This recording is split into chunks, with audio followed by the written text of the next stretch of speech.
Okay, so welcome everyone for this virtual session, which is in collaboration with ISCaM, which is the International Society for Cancer Metabolism. And today we have a dedicated speaker in the field who will provide a good insight on the heterogeneous metabolism of breast cancer. Peter Kreuzaler, who received his degree in biochemistry from the Free University in Berlin. He was then awarded a scholarship to study the PhD in the laboratory of Professor Christine Watson at the University of Cambridge, where he discovered a novel type of physiological cell death. And on the back of his work, Peter was elected as a junior research fellow at Trinity College, Cambridge, where he spent his time as such studying clonal heterogeneity in breast cancer in the laboratory of Professor Gerard Evan. This project sparked his interest in spatialomics, and he thus joined Dr. Maria Yuneva's team at the Francis Crick Institute as part of the Crook Grand Challenge Rosetta team. Here he established several techniques in the field of mass spectroscopy imaging, and he found a link between cancer progression and the need for vitamin B5 uptake. So since then, Peter is running his own research group as an independent group leader at CECAD in Cologne, studying the organization of pathophysiological tissue niche. So please, Peter, now the floor is yours if you want to share your screen. I was wondering if Paolo wanted to say a word about ISCaM. I'm very happy for this partnership to have the chance to merge a community, and I hope that there will be more and more chances about that. So what is ISCaM? ISCaM is the International Society for Cancer Metabolism. And just to start before, some of you maybe might know it as International Society from Proton Dynamics.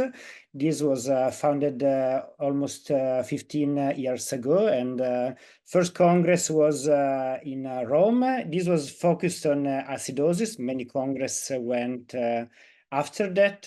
We were really focused on tumor acidosis, but then, of course, the field was so contiguous to metabolism that we expanded the topic.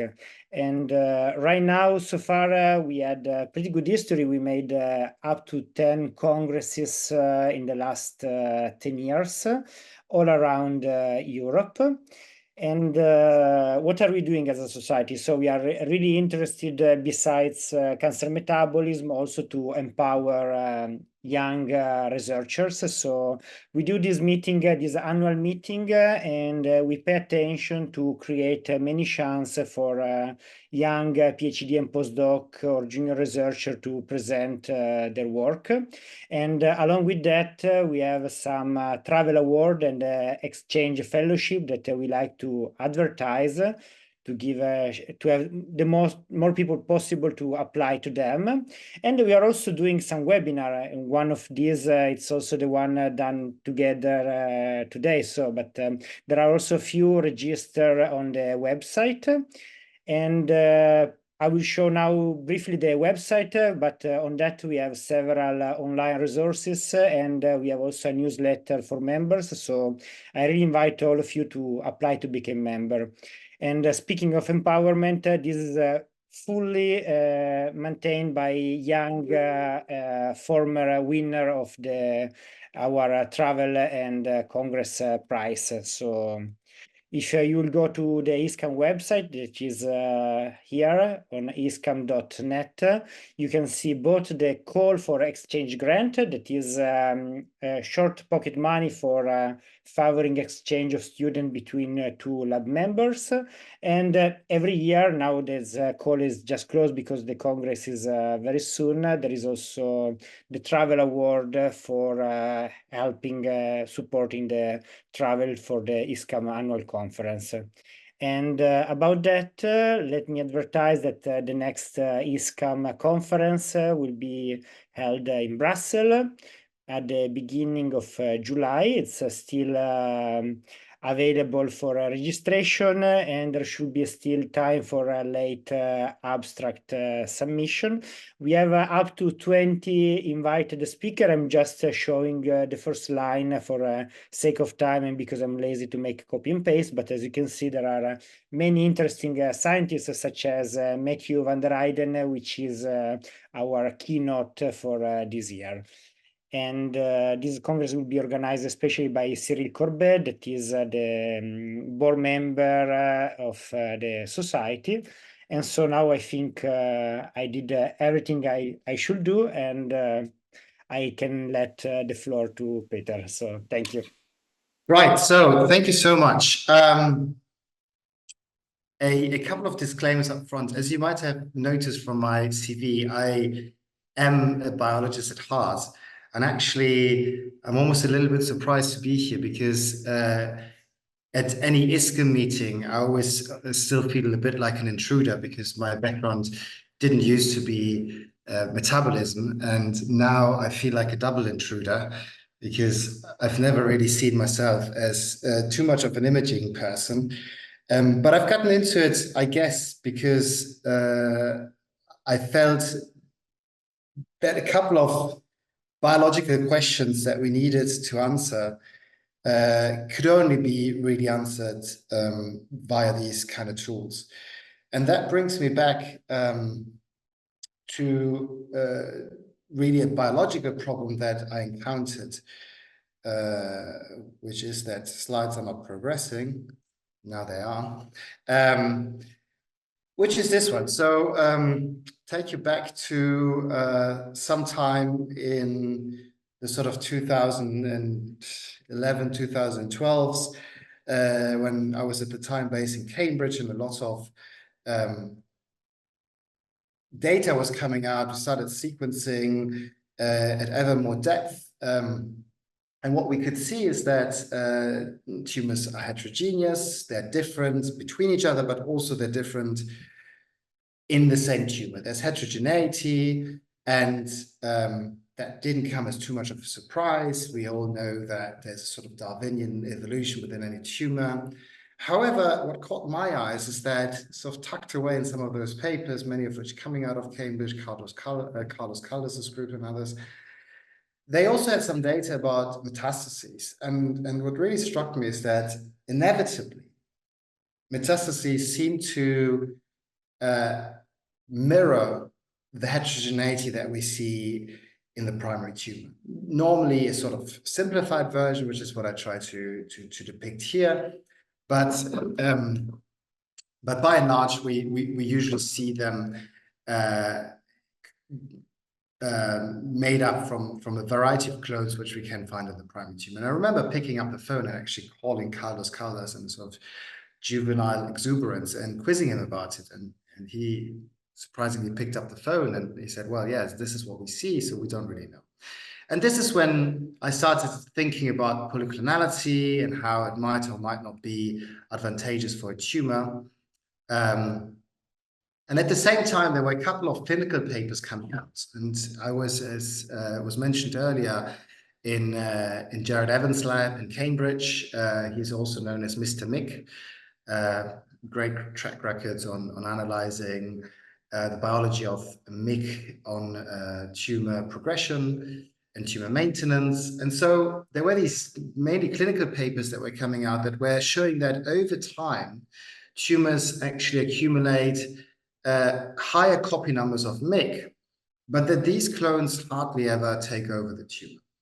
And so I found this quite interesting because all we knew from Myc is that as soon as you've got more of it, you either die, or if you don't die, you tend to proliferate very quickly. And yet these clones would never take over the entire tumor volume.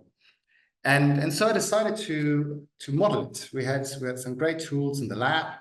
So I'm going to introduce the model system that we have been using for many years now, and it's been very useful for us, which is effectively a murine breast cancer driven by this MMT Wind cassette. But what we also engineered into these mice was switchable version of Myc. So this is Myc-ER. It's only on when we give the mice tamoxifen. And most tumors that come out of the MMTV Wnt transgene are ER positive, so they don't care about tamoxifen, but we check them one by one. And it's got a lock-stop-locks cassette, so effectively you can switch it on with a Kreuzaler recombination, but then the Myc is only actually active when we add tamoxifen.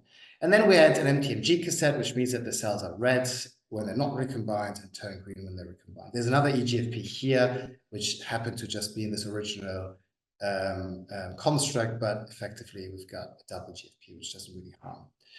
So the way that we approach this is we could now grow primary tumors, take them out. We would do a rapid pre-infection in culture. That way we get recombined cells. We could sort them out, and then we could pop them back into the mice as either only red cells, which would have low levels of Myc, only green cells, which would have high levels of this Myc, or any sort of mixture thereof. And one last thing, maybe, everything we do is very acute. So we're switching on Myc just for the last 3 days before taking the tumor. And this was a setup that we work with, and there's work published on it going back 5 years or 6 by now. And we could indeed show that there's a there's a synergy between the 2 clones, and that the Myc low clones sustain the Myc high clones. It's all published, so I don't want to go into that too much. However, and this brings us closer to imaging, we did create by these means a nicely traceable model where we could look at cells very closely, very precisely with a known genetic makeup. And when we'd done that and we'd analyzed our original data, we found that, maybe unsurprisingly, there were a lot of hints showing that things are also changing in the realm of metabolism.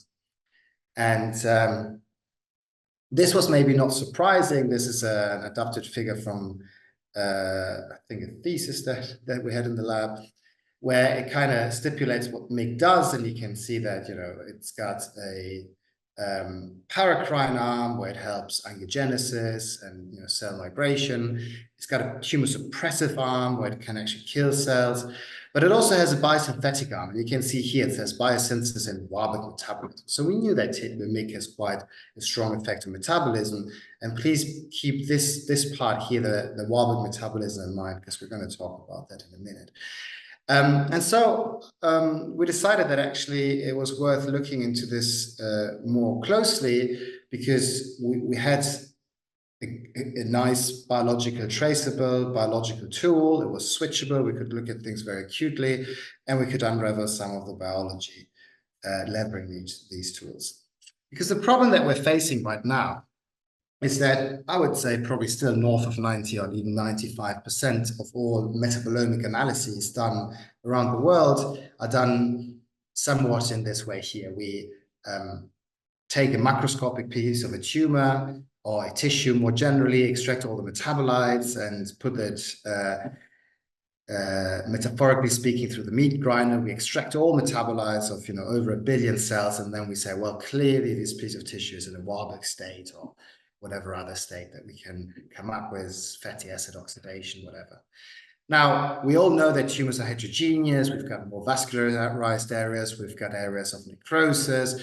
So really, we want to be able to tease them apart, these different areas. And ideally, we'd be able to say specifically what each cell does. It might be cells that are dying and cells that are more in one type of metabolism and other cells that are pursuing a different type. So the ultimate goal that I guess the whole field of bioimaging is pursuing is to have a cellular or even subcellular resolution of any total signal, which could be transcriptomic, it could be proteomics, and in this case, for us, it was metabolomics. Now, how do we do this in the field of metabolomics? And very broadly speaking, we always resort to methods that we refer to as mass spectrometric imaging. And there's several different approaches, but in all cases, we pursue a very similar idea where we have a tissue mounted on a slide. Often it is actually a sort of standard glass slide, but sometimes we need conductive slides or silicon wafers or anything like that. And we bombard the tissue with anything that could be a laser, an ion beam, or even a solvent. This leads to ionization of pieces of the tissue, which can then be analyzed by a mass spectrometer, an Orbitrap, anything like that. And generally speaking, there is always a trade-off. That's how biology and science works, I guess. And what we see is that normally you either have to compromise on the biological information that you get, but you can gain resolution, or vice versa. You can tone down your expectation in terms of resolution, but get more information. What that means chemically is that oftentimes when we go too high resolution, we start destroying the molecules that we want to analyze so much that we're dealing with fragments. Vice versa, when we are mild enough to not destroy the fragments, we have a hard time to reach a resolution that will give us single cell information. So what we thought is that maybe by combining the two extremes in different but complementary approaches, we could really get an in-depth view of our tissues of interest. And I think at the end we got there, although it was quite an arduous way. To give you maybe a more precise overview, because I thought this is an imaging platform, I thought I'd list a couple of what I encountered as pros and cons working with very many of these different modalities. So starting from sort of mildest to harshest, there's what we call desorption electrospray ionization.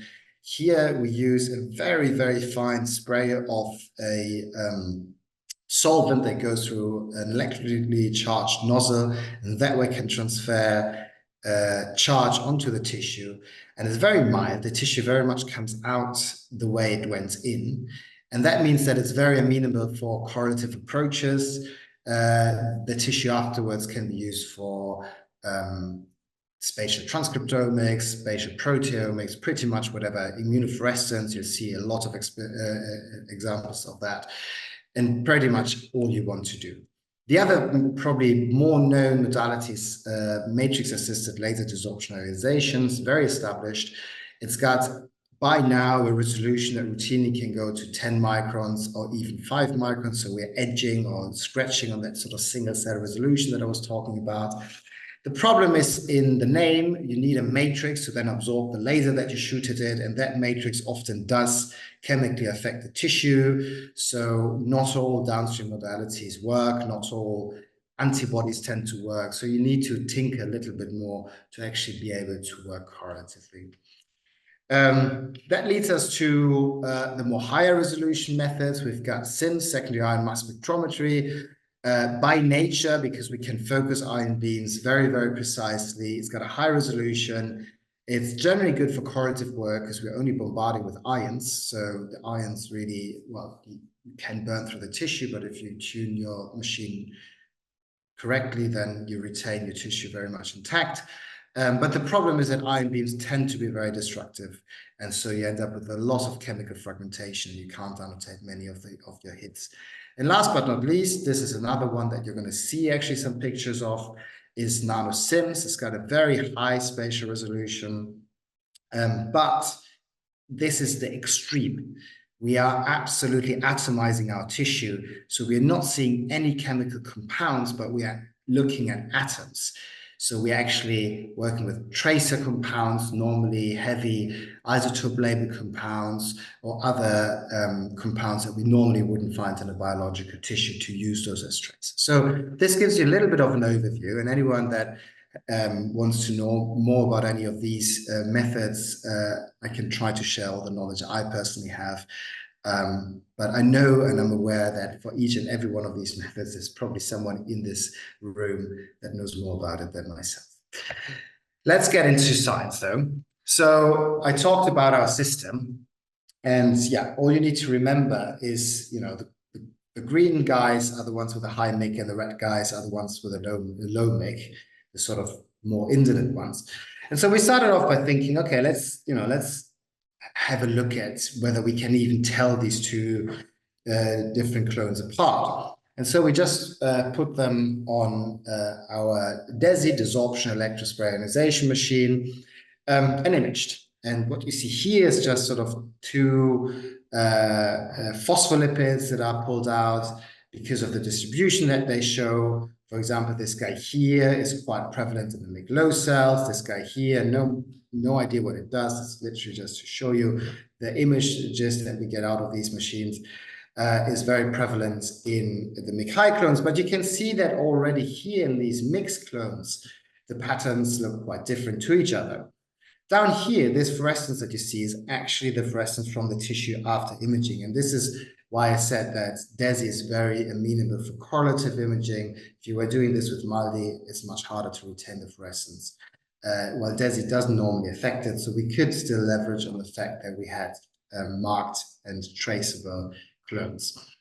Now, to give you a little bit sense of the scale that we're working with, any of these tumors is about 300 times 250 pixels across, and each pixel gives us up to 3,000 useful compounds that we can analyze, metabolize, and we can analyze. So we're talking about 225 roughly million different data points that you get out of a single tube.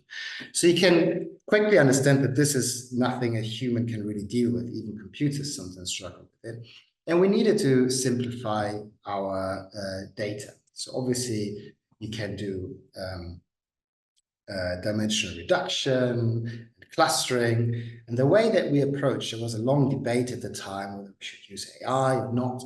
And the way that we approached this was actually quite simplistic. And whenever a scientist says simplistic, it means that it's actually quite complicated to actually implement it. But we called this an ion colocalization. This is a very common way of looking at these things. Effectively, we weren't looking at absolute amounts, but we're looking at how compounds behave between different pixels. So if compound A goes up in both pixel A and pixel B, that's a match. If compound B then goes up in pixel A, but actually one goes up and one goes down in pixel B, those two compounds are not a match. And when you do that, you can start finding compounds that are across tissue, across the spatial realm, behave similarly. You can draw these fancy turquoise plots. There's sort of increased similarity between some of them. And this, for example, is what we called a clustering module. This particular one is for the Myc clone. It's got about 130, I think, different compounds. So now we're working at a scale that humans can comprehend. And the great thing is that when we did these modules, we found one for Myc, we found one that was fairly big, good for Myc-low. And if you project them back onto your tissue, which is what you see down here, it's a false coloring of an average vector of all of these metabolites. You can see how it traces very well the different tumors. And most importantly here, in the mixed tumors, it perfectly traces the clonal distribution, which was great because it showed us that we had now found an algorithm that could really make sense of the data. And this is where a good, robust model is very important, because we had the traceability, we had the ground truth, we could plot it on it. We obviously did also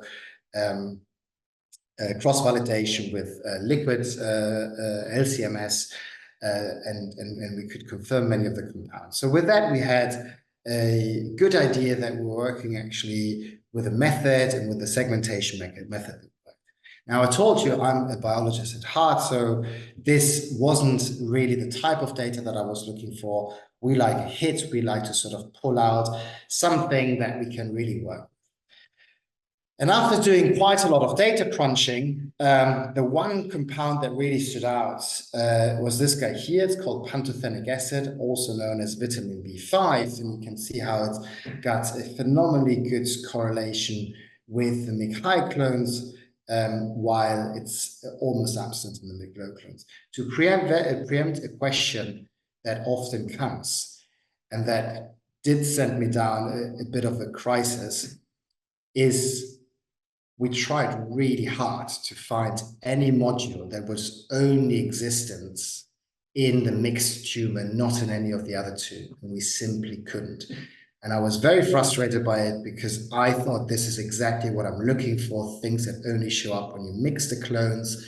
We knew from previous work there is a synergetic behavior between the two, but we couldn't.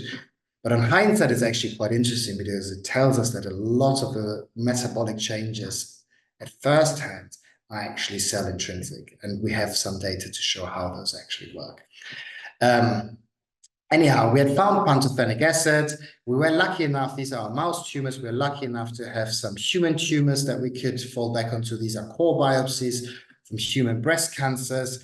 And again, we can work correlatively. Here we've got our DESI MSI, but then we could also do an H&E staining on these tissues, and you can nicely see how the areas that are high in our oncogene Myc, as the green tumors, are the ones that accumulated a lot of pantothenic acid. What's quite nice when you work with these machines is that you can validate your targets. Oh, sorry. What I wanted to I don't have the presenter view. What I wanted to say about this pantothenic acid, most of you, particularly those with children, will have encountered them because it's what's in nappy cream, panthenol. It's a wound healing ingredient. Funny story about it, actually was found without an idea of what it does. And people thought, you know, let's just put it into ointments. And it took 40 years after the first panthenol containing ointments had been sold that anyone bothered doing a clinical trial and actually working out that it does help a little bit with wound healing.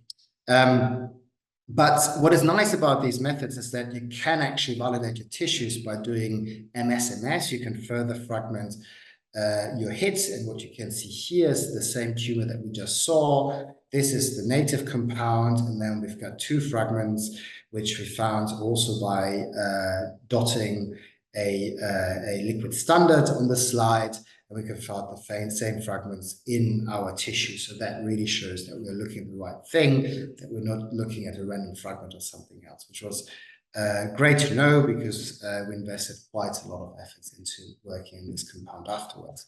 So to come back to nappy cream and the likes, what is pantothenic acid? I have to admit that when I first came across this hit, I had to go onto Wikipedia myself and look at it. But actually, vitamin B5 is a starting product. It's a vitamin that you need to build coenzyme A. And coenzyme A it was more close to home for me. It's effectively a lubricant for metabolism, helps activating carboxyl groups. And everyone knows acetyl-CoA, saxaryl-CoA. It's an intermediary to build fatty acid for beta oxidation. So now we're coming quite close to what we call the central carbon metabolism. So the central axis of metabolism going from glycolysis, the Krebs cycle, and so on and so forth.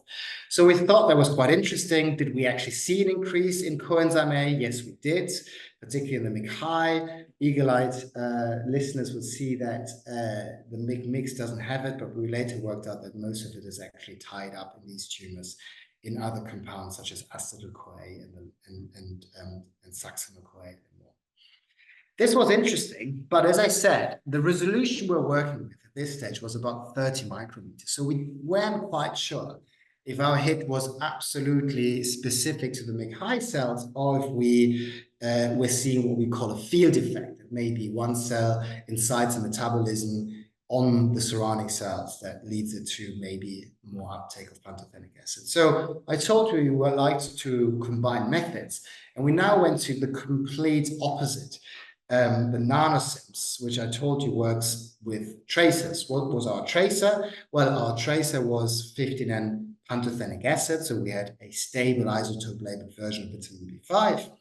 And we used a method that actually, I saw that Lucy Collins somewhere in the audience, which makes me almost a little bit nervous, which we had quite a lot of experience with at the CRIC, which is called CLEIM, so it's correlative light, electron, and ion microscopy. And what do we try to do in this method? Well, it is the attempt to overlay a fluorescent signal with an electron microscopic signal, and then a nanosim, so an ion microscopy signal. So the workflow was roughly like this. We inject the pantothenic acid into these mice. That gets obviously taken up by the tumor. We extract the tumor, fix it overnight, do a vibrotome sectioning of the tumor. Then we can use these vibrotome sections to do a 3D stack using a confocal microscope.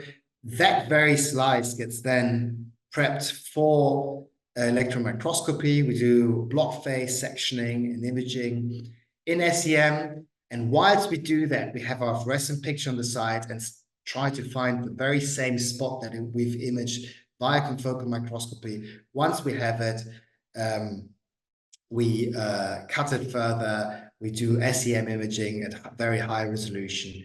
And then we go on to the nanosims imaging, which will reveal us the position of this 15N, nothing else, pretty much just look at that. Well, we can do a little bit more. We'll see that in a minute. So how do these images then look? Well, they look something like this. Here you can see our fluorescent image. We then plot that onto the EM, and we can segment the EM based on our fluorescent image. You can see this little green bit here. Those are these cells over here. Those cells here, the red one. And now we can do our nanosims, and everything that is sort of yellow and red colored here is effectively the 15N, which will be pantothenic acid, or more likely coenzyme, because that's what pantothenic acid gets mainly turned into. And we were really happy to see that even by eye, you could clearly see that the Myc high areas here on the left have more signal than the Myc low areas on the right. But we were equally happy to see that now we could even go subcellular. And we saw that there was a clear accumulation, for example, of signal in the nucleoli, which made a lot of sense for us because that's where a lot of the acetylation of histones happens. So that needs acetyl-CoA. So that did make a lot of sense. And obviously, we're seeing very, very clear spots correlating with mitochondria. And mitochondria are by far the largest pool of CoA and acetyl-CoA. And so that made a lot of sense as well. So not only could we show that it's the Myc high clones that take up more pantothenic acid overall, but we could even trace it down into individual organelles within the tissue. So we now had a tracing of a vitamin segmented by the underlying clone into the subcellular localization of those clones, which was great. We could then quantify it and again show what we exactly showed, that overall the average intensity in mitochondria is higher than the cytosol, and that nucleoli has shown more signal in the nucleus. So that was great and gave us a lot of confidence in this method, which we use for other tracing as well. Now, Metabolism 101, what's CoA doing? Well, CoA, as I said, is a little bit of a hub for metabolism. The most known compound is acetyl-CoA, which we need to get glucose into the TCA cycle, but also to build lipids and membranes, also to acetylate histones, and a few other things that aren't quite listed here. Now, the fact that it's the central compound of metabolism, or the central sort of lubricant, I said earlier, of metabolism, is also why we often find it in things like Red Bull and other energy drinks. You look at them, they all have it. Sorry, I live in Germany, so this is a picture from one that I picked up on the road here.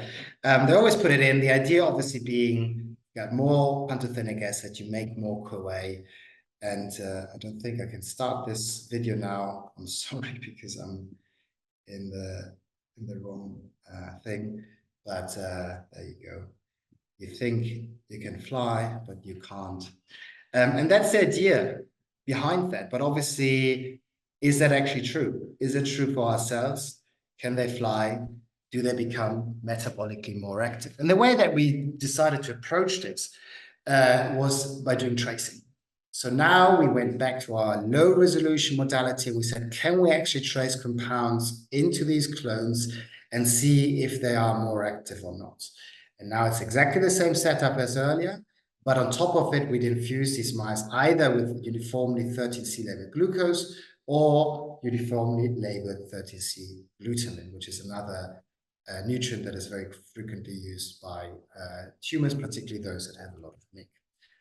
And these simple images took us about 2.5 years of very hard work to get, but then in the end we could show that there's clearly a distinction between areas that we call lactogenic, so they produce a lot of labeled lactate, and those that are actually more active in the TCA cycle, and we use here malate as our readout. for an active TCA cycle. And you can see by the patterns that they're pretty much opposite. We use lactate and malate as our proxy compounds, as we call them.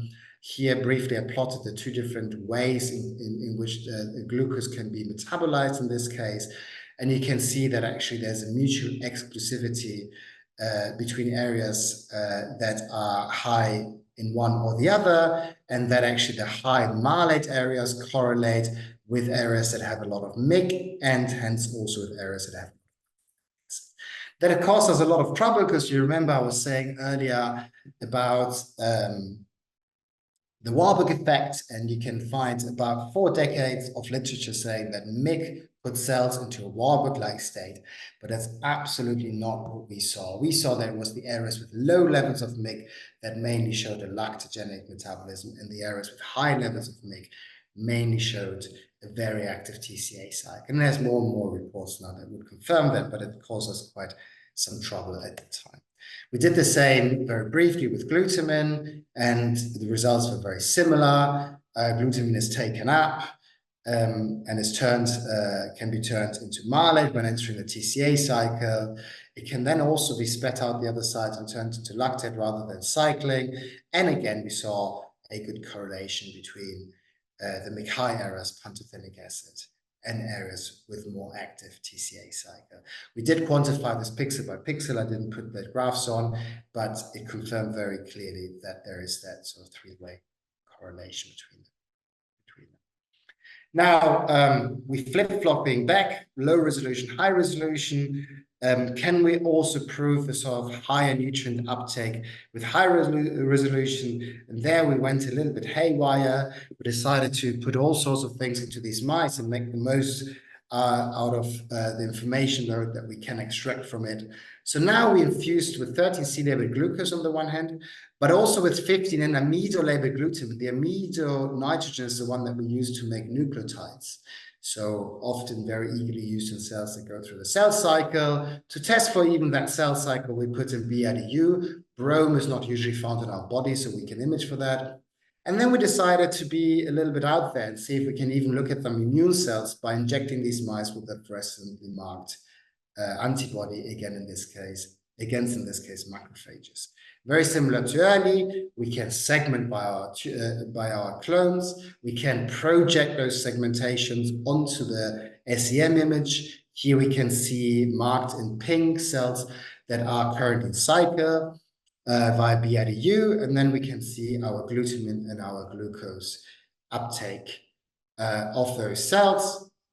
And as you can see quite clearly, the cells that are in cycle tend to have the strongest signal. But generally speaking, you can see that the areas that are Myc high, like this one in the middle and this one down here, tend to have a significantly higher signal in both glucose and glutamine compared to the Myc low cells in the areas in between.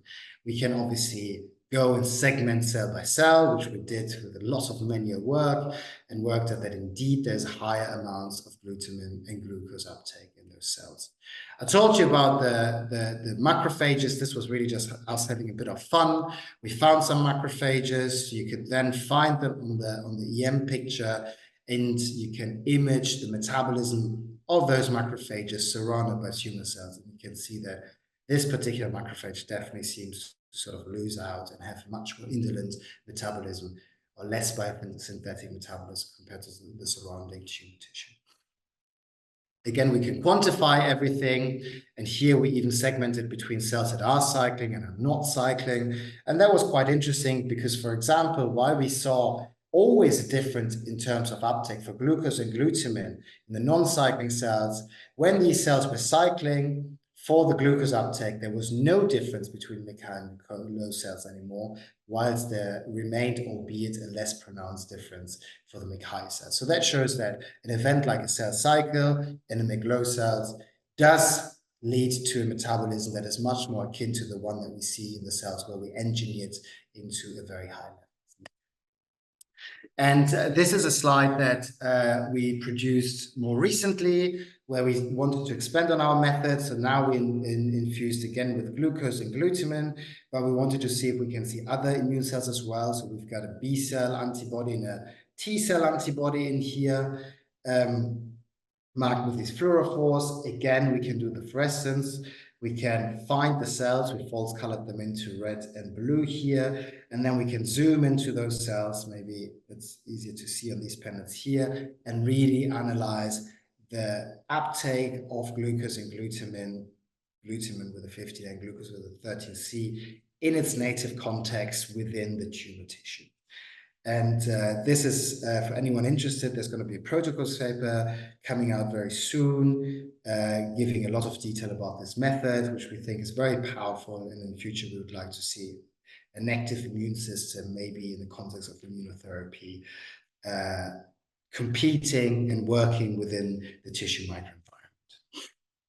Now, a little bit of biology. I'm aware of the time, so I'm going to race through it. I am a biologist at heart, so the imaging chapter is kind of closing now, but let me just entertain you with a little bit of the mechanism behind all of this. So we were starting to wonder how Myc is orchestrating this increased uptake of vitamin B5, and after crunching through sort of the biosynthetic pathway of coenzyme A, by far the strongest hit was this guy here, SLC5A6, which is the only transporter that the cell has to get vitamin B5 across the plasma membrane.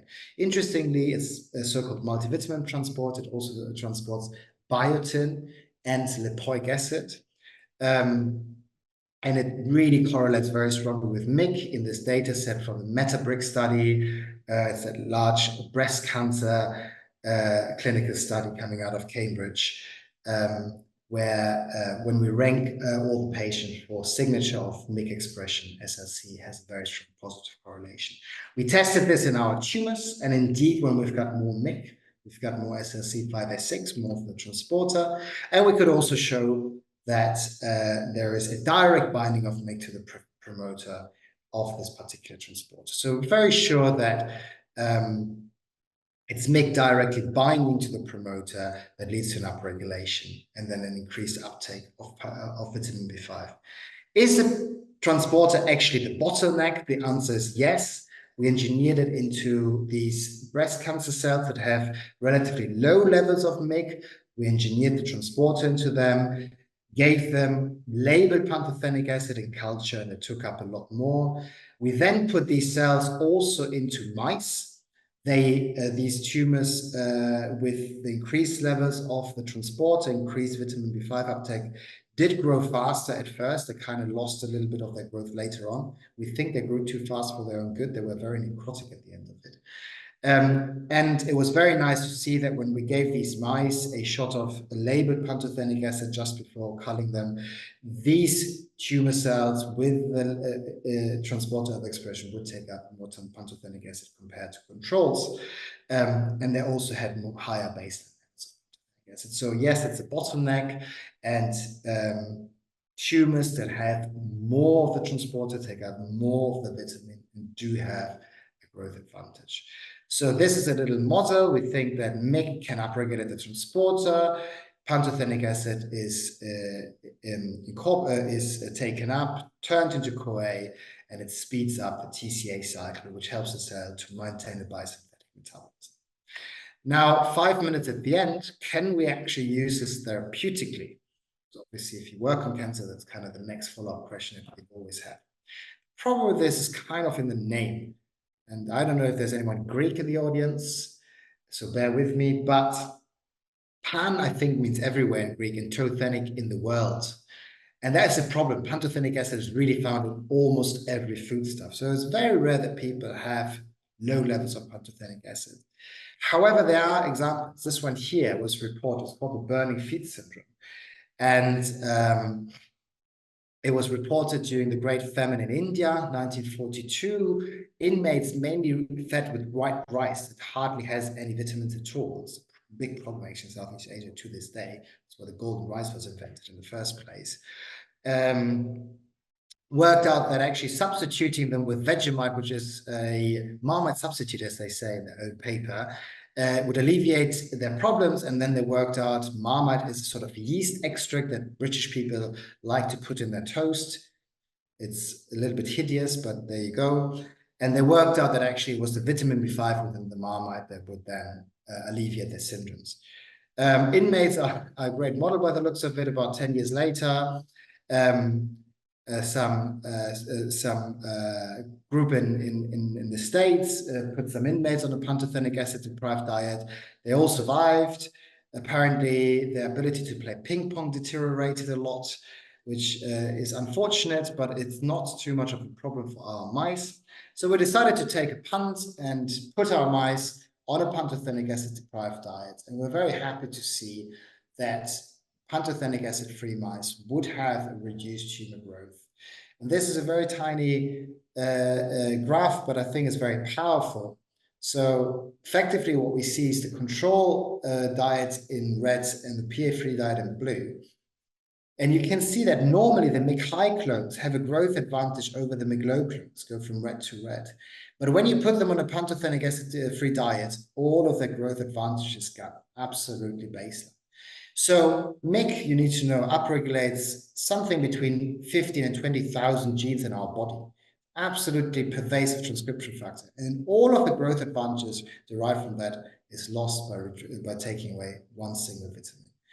Two panels at the end, we wanted to see what's happening, and what we can see is that effectively the glycolytic, PPP, and TCA cycle collapsed. Everything in green means downregulation. Interestingly, glucose accumulated, everything else went down. And that kind of makes sense because if you see here, we don't need to work through this entire Western blot. Just have a quick look here. Hexokinase 2, which is the sort of gatekeeper enzyme for glycolysis, absolutely downregulated in the PA3 diet. So that kind of makes sense that there would be an uptake of glucose, but then a lack of further utilization of the glucose. And what we think is happening is that actually the tumor is overall downregulating its metabolic cores, going into a more indolent state, and that explains why we've got reduced proliferation.